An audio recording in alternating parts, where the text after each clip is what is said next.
everyone, it's Tawney. I was wearing makeup today, but it got really hot, and in my apartment I don't have air conditioning in right now. I just have like fans, as you can kind of see the fan going. So yeah, I took my makeup off because I was starting to feel a little sweaty, and I just kind of felt a little gross. Needed to get the makeup off and relieve my skin. If you hear my guinea pig squeaking over this way, I did feed and made sure he had water, so I'm not starving him, but sometimes when I talk he gets really excited and wants to talk back. So don't think that I'm ignoring him and being a terrible person. I'm trying very hard to be a good mother to my only child. So there's that. Also, I tried to keep the window open over here, but then the guy across the street with really annoying dogs decided to mow his like 2-inch yard, which will probably last the whole video. So the window's shut, but if you do hear that, I apologize. And one more apology. If you hear any loud car noises, I have windows on like facing this way that are near to like kind of sort of main roads, and then the main road is like connecting those two kind of sort of main roads. So you might hear a lot of car noises, truck noises, kids screaming and playing and whatnot, but whatever. But we're going to work around that because we have an important topic to talk about today. And I feel like Superwoman trying to talk about this. But in today's video, I want to talk about employees that did their companies and customers dirty. Now, I have watched a lot of videos where people talk about things stores have done and companies have done that people were happy about, people weren't so happy about, and I thought, why don't I educate you all on like the teeny little bit of information I know about. And I'm going to link, I think it's Abby Williamson. I'll find the video and link it because I know exactly what she looks like, and I have the video in my history, but I'm going to link that video below so you can kind of see what I'm talking about and just kind of get more information, because I'm not like so sure about everything. And I did mention this in a video I filmed previously where it's a chit chat get ready with me, so I apologize if you watch that video and you hear some of the same stuff. But the first company I want to talk about is Sephora. Now, if you may or may not have heard about this, and if you didn't, I apologize because this is big news. But I have been leery about supporting Sephora since the quarantine started, or since all this started. I don't know if YouTube will get all mad for me for saying the Q word, but since all of this started, because Sephora apparently, when everyone was starting to go on lockdown and stores were closing, they had a like 4-minute video chat with their employees, basically firing everyone and like laying them off, telling them they have no jobs and all this stuff, like, you know, this is it, you're done. And I understand that businesses do need to fire some people and lay off some people and they don't have money to keep people on, but this is Sephora we're talking about. This isn't like some mom and pop store that has like 4 employees that doesn't make much money and can barely keep their doors open. No, this is Sephora. Like, the people that own Sephora and run Sephora have so much money that this is unnecessary. And a lot of people really were mad about this. And this is why I didn't want to partake in the VIB sale, especially because I'm poor. But why I haven't wanted to buy from Sephora, like I'll buy from the main companies, but I'm not going to buy from Sephora, and I'm not quite sure going forward if I'm going to do that, because, I mean, for right now I don't really use Sephora, and like, I don't want to tell someone who Sephora is the only place they can shop at, or the only place, you know, they have around them that they can go to buy makeup, that you can't buy makeup anymore, so sucks for you, get over it. But like, if you can make a choice to not buy from them, I feel like that would be the better option in this situation, just because of the way they treated their employees and the fact that they like thought a 4-minute video conference was like, you know, the appropriate way to handle this, as well as just like firing their employees when they have enough money to help them out. And like, I don't know how they would have helped them out, but in some way could have done something that would have like prevented all of this negativity and things like that and the backlash. Another company that really did their employees dirty was Hobby Lobby. Now, a lot of people don't like Hobby Lobby because they're a Christian-based store and they're very firm about their rules and religion and things like that. They're not open on Sundays, and a lot of people kind of find that offensive or whatever, which, I mean, Chick-fil-A's not open on Sundays and people don't really care, but that's beside the point. But apparently Hobby Lobby did some of this, like something similar to Sephora, where they sent out like a letter or an email to their employees saying like, God will take care of you. My wife had a vision that God will make everything better for you all, but you're all fired. And like fired like part-timers or something like that. And like, Hobby Lobby is one of those places that I always found weird. Anytime I went in there, all of the women had to wear skirts and like dresses and things like that, which I get, like if Hobby Lobby is more of like an Amish Mennonite or something along those lines, that's kind of like the required clothing for that kind of like how you like that religion. I don't really know how to like word it, but for that, like what you believe in and everything. And I think that always like weirded me out. But then I'm like, you know, if these women want to do that, or if they want to work here and then do that, that's, you know, up to them. It's not my decision. It's not my choice. And it shouldn't be up to me to tell them how to work and what to wear when they're working. But then like Hobby Lobby just always has been like questionable with their motives. Like they pay people like $15 an hour, which I am not saying there's anything wrong with that, but my mom made the comment that she works full-time, is on salary. She is a secretary for some lawyers in our local area, and she makes less money than most people minimum wage do, and she doesn't find that fair. And I completely agree with her that, I mean, she has somewhat of a degree, but you don't really need a degree to work where she works. But like for the fact that she's been there so long, which I guess would say a lot about the company that she works for, but I think it just says something overall about the type of like work environment and how things work with money and things like that. But they like make so much money and they get all these benefits, and it's like crazy. Like it makes you want to quit working like in any kind of like field to go work just at Hobby Lobby. And I don't really feel like it should be that way, but at the same time, everyone deserves a right to have an appropriate like lifestyle and environment that they live in, and like nobody should feel that even though they work, they don't have enough money to support themselves and their families. So Hobby Lobby has always been a little bit like iffy. There's been a lot of like problems with them in the past, and things have come up. They've said some things and done some things that weren't like okay or appropriate. And I think Hobby Lobby is one of those that like when I see one or I think about one, I'm just like, do I really want to buy from them? Like, I'm big into crafting and DIYing and things like that, but I'm not the best at it. And I'm more of like, hey, let's jot this down, but I'm never going to do it kind of a thing. So I feel like it's, like, it works for me to not go and buy from them and support them as a company. And I understand, like, for crafters, it might be more difficult. So I think that's all, like, a personal decision. Like, what this whole video is about is a personal decision. And then two companies I want to talk about that are in the middle of, like, they didn't do anything super bad, but they didn't do anything great either, were Amazon and Walmart. I don't know why I was thinking something else, but Walmart.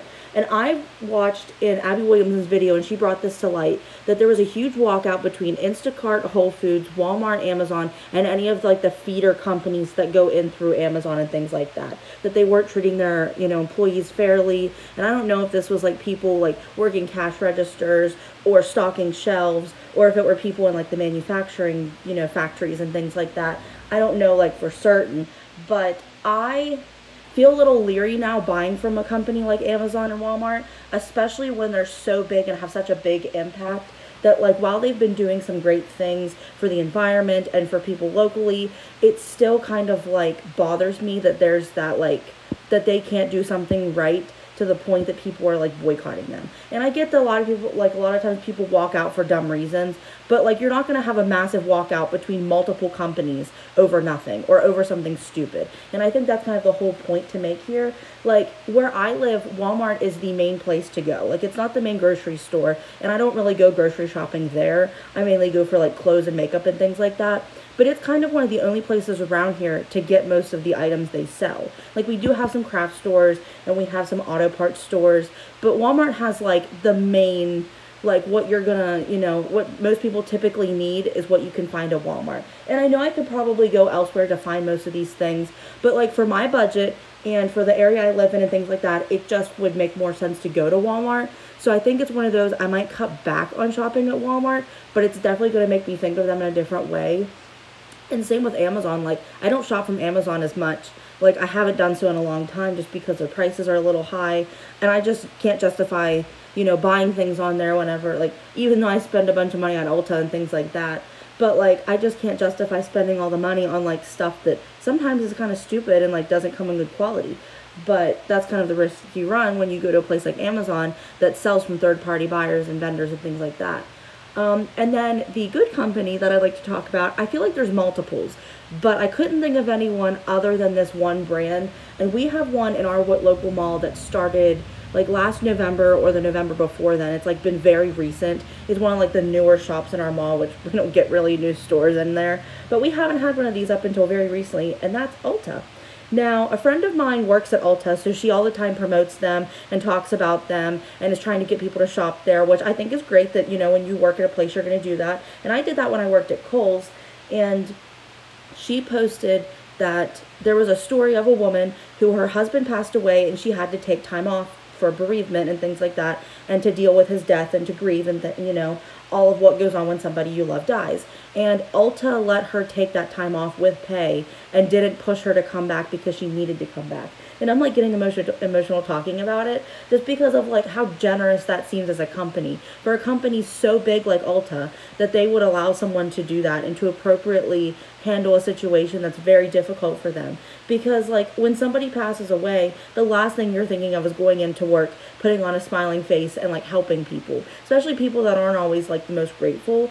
And I think that shows a lot about Ulta's character. And I feel like Ulta's always done a lot to be very inclusive about minorities and people like in wheelchairs with handicaps and people of color and things like that. Like they've always tried to push that like there are good things going on in the world and that we should like promote that. They're always talking about women. They're always trying to empower young girls. I wish they could do more for men, but I know they do have a lot of things for men like skincare and fragrances.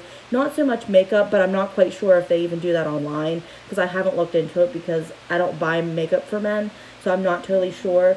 But it just made me want to support them so much more. So I find myself like browsing on Ulta a lot more. And another thing I wanted to bring up, I was just reading while I was doing some research, was that employees through Staples, which I have to watch what I say because I used to work there, said that they don't find themselves to be an essential business. And I think this is a huge problem with this whole thing, is that we have a hard time figuring out what is essential and what's not. Because Staples sells toilet paper and water and some like kitchen items and things like that, like dishwasher tablets and like cleaning supplies, which I guess they could stay open for that aspect, but like I understand that people are going to need paper because they're working from home and they have printers from home and things like that, but to an extent that's kind of ridiculous for a place like that to be open. And I've seen that a lot with like, we don't have shoe stores open, but places that like some hair care places have stayed open, and some places that like they teeter on being a craft store, but they're kind of sort of like a surplus store that can provide like tools and handwares or like hardware things and things like that. Like stores that don't really need to be open. And I think that has like, it kind of ties in with restaurants. Like I understand that some restaurants should stay open and things like that, but do we really need to be going to Buffalo Wild Wings or to like a Chinese restaurant that's like, you know, more of a like franchise type Chinese restaurant, not like a local Chinese restaurant, and like Bob Evans and McDonald's and things like that? Like, do we need to be going to these places when we're supposed to be staying home and not going outside and like managing our money for people who don't have jobs or don't have income coming in and things like that? So I think that kind of like, that's a lot to think about and a lot to like dwell on.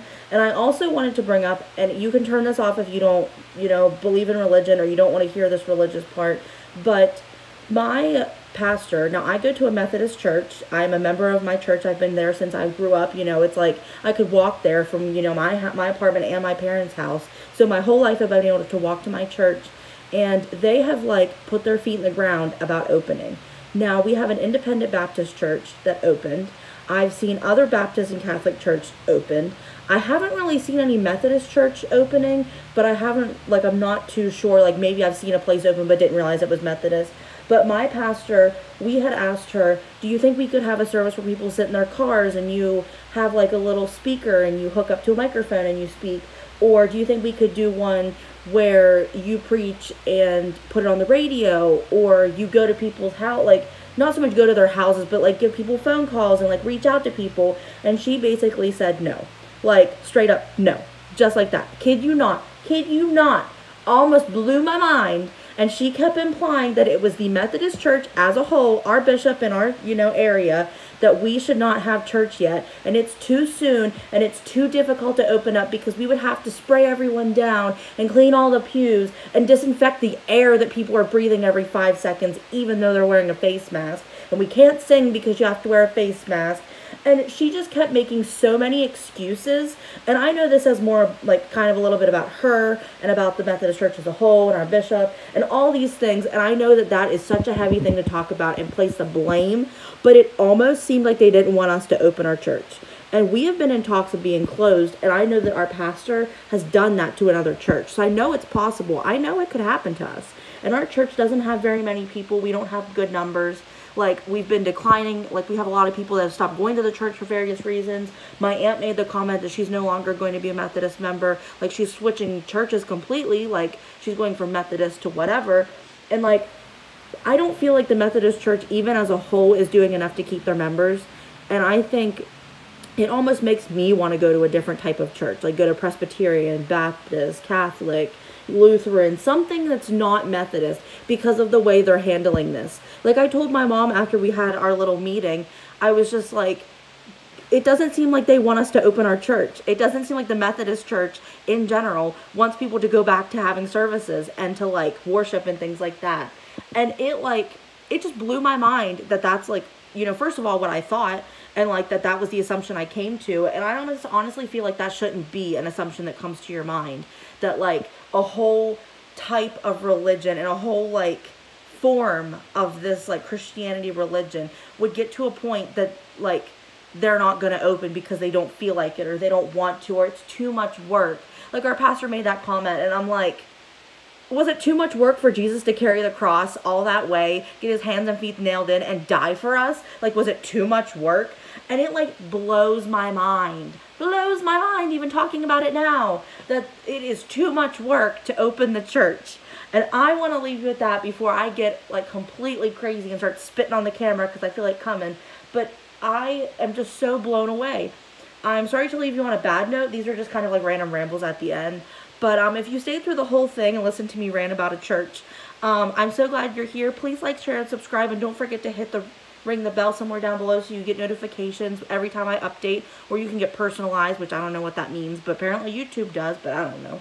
But, and don't forget to comment. I'd like to know what your thoughts on these things. And if you have any more information. If you have any more, like, data and news articles, I would love to have them posted down below for me and for others watching this video so that we can educate ourselves more, because even though I'm not, like, the smartest and the brightest and don't have all the information, I would like for you all to have the information and to not make assumptions or to not base your thoughts off of what I've said without looking at all the evidence to back it up. Thank you so much for watching, and please stay tuned for my next video, and I hope you have a good evening. Bye.